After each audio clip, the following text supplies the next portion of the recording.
Let's get right to the breaking news. The King, he's staying in L.A. Adrian Wojnarowski reporting the Lakers, LeBron James have agreed to a 2-year, $104 million max deal to stay in purple and gold. The deal includes a player option and a no-trade clause. Big Perk, I'll start with you. Give me your reaction to LeBron signing this specific deal.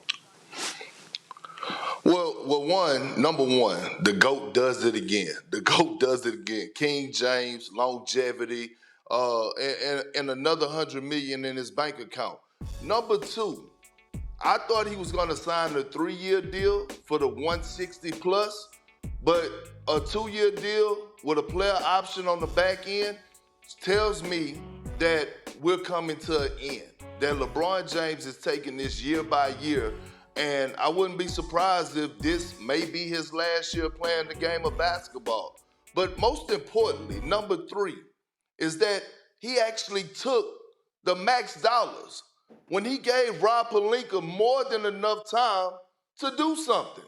He said he was going to take a pay cut for Rob Pelinka to go out there and search the market. We all know that LeBron James and wanted Klay Thompson. They missed out on that to the Dallas Mavericks. I don't know how, because all he had to do was offer something of nice quality to the Golden State Warriors to make a sign and trade happen, but he dropped the ball on that one. Here's the thing when it comes down to LeBron James and to the Los Angeles Lakers right now. To me, this seems like they're on 2 different pages. When it comes down to LeBron, the reason that he wanted to take a pay cut is for the simple fact he wants to win now at a high level. Every single time he steps on the floor, LeBron James is thinking about championships. Rob Pelinka is thinking about the future. And I think when you have someone like LeBron James, one who is considered one of the greatest, if not the greatest player of all time, you got to take advantage of that. You got to take advantage of that and do what you need to do to make sure you put championship caliber players around him so he could go and complete the mission. Doggy? Well, if I was Klay Thompson, I want to go to Dallas instead of the Lakers anyway. I think Dallas a little younger. Obviously, the backcourt, Davis is hurt a lot. LeBron is 40 years old. If I'm Klay Thompson and I have a choice and I want to win another title, I got to go to the team that got to the final compared to a team that won 1 playoff game. That's what I would do.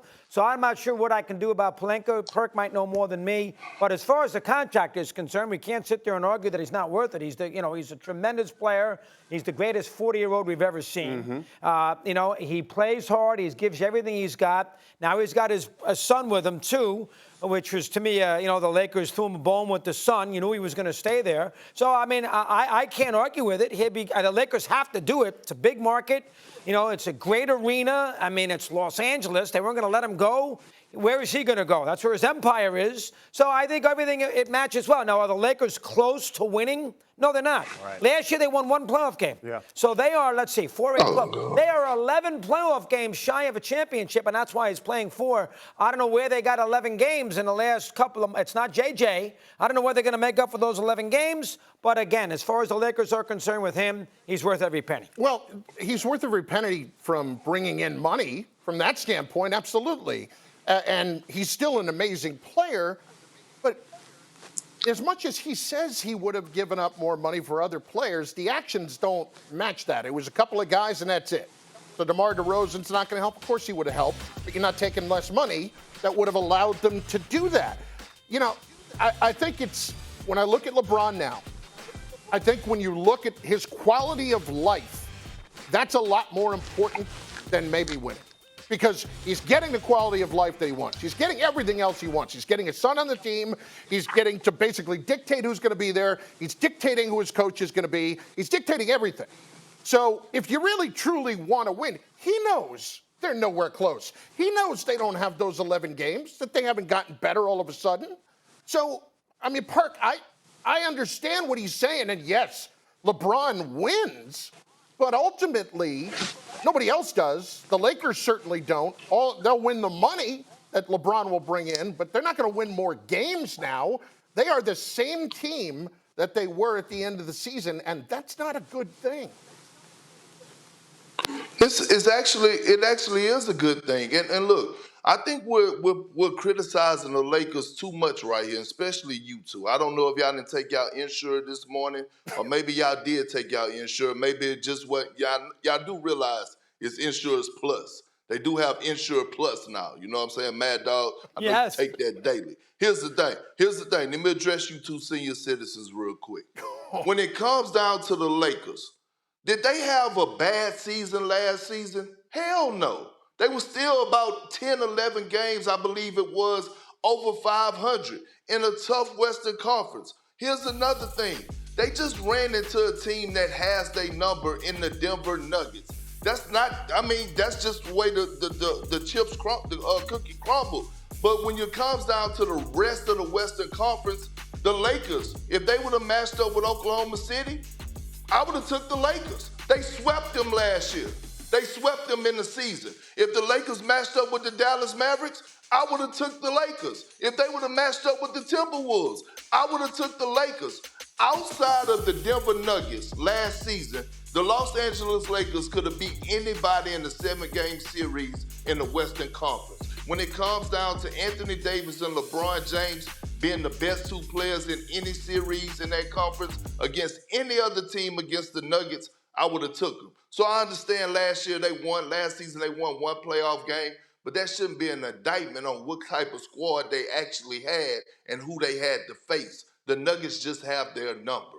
Will LeBron, in your opinion, win another title with this deal? He won't win another title with this roster. That's why he's putting so much pressure, BC, on Rob Pelinka to make a move, to do something. He's telling them, you have to do something. I understand, right? I think with Dalton Connect, I thought they hit a home run with this one. Now, we still got to see him on the floor. We still got to see what J.J. Redick is going to do for us, his system, his play calling, things to that nature. But now when it comes down to other areas, LeBron James knows what needs to be done. The pressure is on Rob Pelinka. If Rob Pelinka is not afraid to make a move and think about the now, just think about the now, then absolutely LeBron James has another shot at winning a title. He still got Anthony Davis. I mean, Anthony Davis was an all-NBA, all-defensive player last year. He's an incredible talent. The question is not whether or not they're going to win another title. The question is, they're going to make the playoffs here the next couple of years. If we're being realistic about the roster around those guys, exactly what are we counting on here? I mean, if they're going to be another play-in team, okay, but we're pushing the envelope there. I would be a lot more surprised if they're in contention in the West seriously, as opposed to them not making the playoffs, period, not even making the play-in. Interesting thing about LeBron James, three-point percentage shooting went up last season with him, averaging 25. Yeah. So it's like the older he gets, it seems like the better he is. But again, the team, I think once his deal's done, he'll match Vince Carter for the most seasons played in the NBA. Let's stick with the Lakers because the team also introduced their newest Lakers. How about Bronny James and their first-round pick, Dalton Connect, to the media at their team complex on Tuesday. Now, James was selected in the second round, 55th overall. Bronny says he's ready for the pressure, playing with the Lakers alongside his famous father. It's for sure amplified amount of pressure. I've already seen it, stuff, media and stuff in the internet and stuff, talking about I might not deserve an opportunity, but I've been dealing with stuff like this for my whole life.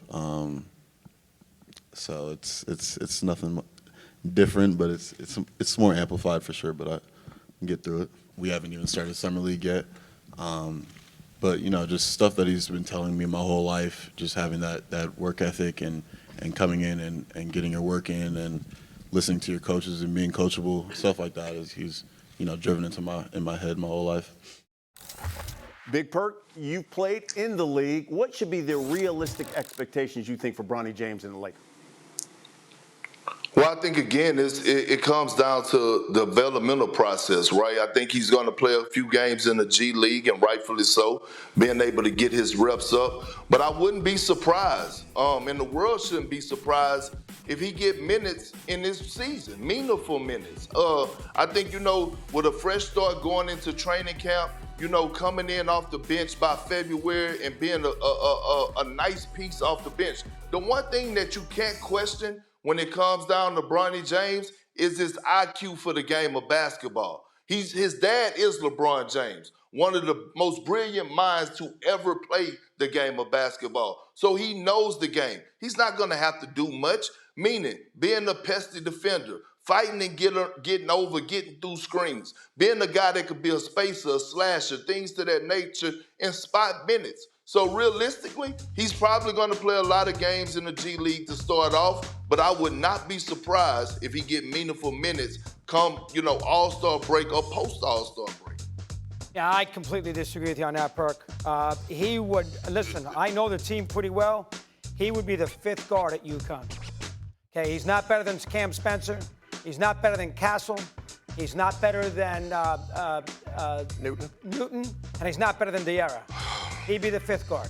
He played on a bad team who lost their coach on a bad team and scored 4 points a game. I mean, now we expect him to go to the Lakers, a playoff team, and make a contribution when the first-round pick may have been last year top 3, 4 players in college basketball in Connect. Top 3 or 4 players in college basketball, not even an issue. Go watch the Purdue game when he scored 30 and kept them in it in the regional final. Bronny James never did that. So the idea now that all of a sudden, because he's LeBron's kid, that Bronny James, who's fortunate that he was drafted and was fortunate that his father's on the team, that Bronny James now is going to go to the Lakers and get meaningful minutes, I got to see that. I got to see that.